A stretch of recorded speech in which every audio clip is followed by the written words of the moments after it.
The trail had fallen into a hush. My footsteps sounded unusually loud.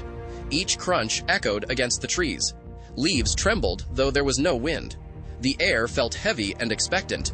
I slowed to listen more closely. A faint sound reached me from the path's edge.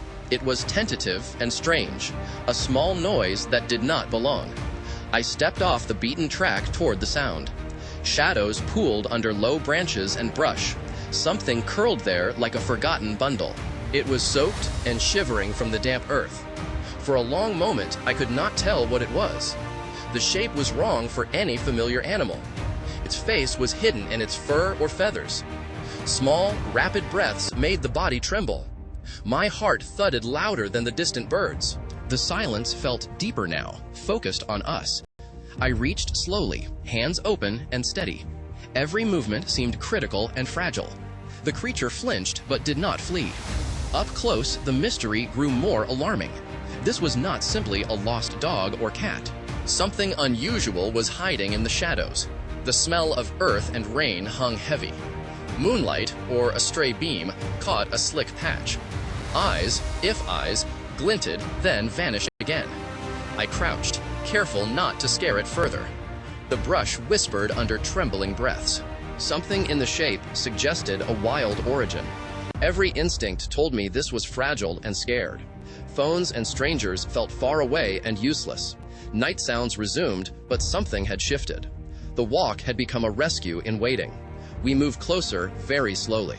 No sudden movements are made. Voices remain low and steady. Hands stay relaxed and visible. One person slips a jacket onto an arm. The jacket becomes a soft, protective barrier. It gives the animal a sense of distance. We do not reach or lunge. The animal trembles but stays tucked down. A gentle voice offers reassurance. Another person clears the trail behind. Someone makes a quick call for help. Local wildlife rescuers are contacted immediately. We share the location and a description. Rescue workers say they are on their way. The wait feels long and urgent. The animal breathes, shallow and irregular. Each breath becomes visibly weaker. Tension builds as time stretches. We keep the jacket between us and it. Water is offered very carefully. It sniffs the water but does not drink. Its fur looks dusty and matted. The signs suggest it is very young. It may be separated from its mother. It might be injured or stunned from danger. Dehydration could make it weak and confused. We stay still and watch for any change. The rescue race has begun, and hope remains. Our hearts race, but our movements remain careful.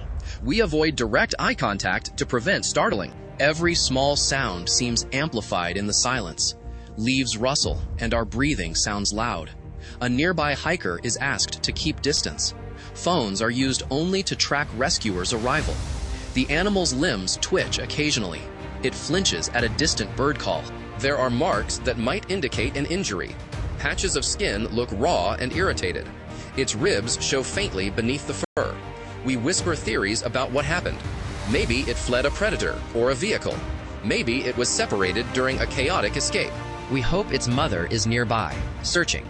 We prepare for rescue teams to arrive. Time stretches in that tense, fragile wait. They lay the animal on soft blankets. They check breathing and pulse. They clear the airway. They look for visible injuries. They note its fur pattern and small size. They agree it is not a domestic pet. One rescuer whispers a hopeful word. They offer warmth with blankets and body heat. A heated pad is placed nearby. Slowly, the animal stops shivering. Rescuers give small sips of warmed fluids. Hydration is careful and slow. Its eyes begin to focus. It lifts its head a little. A faint tail wag appears. That is the first sign of recovery. The team shares a quiet smile. Someone searches field guides and photos. Together, they identify it as a young fox. They explain how it likely became stranded. It had been separated from its den. It was exhausted and dehydrated. Quick human action prevented heat loss. Early fluids stopped the onset of shock. Gentle handling avoided further injury. These steps made rescue possible.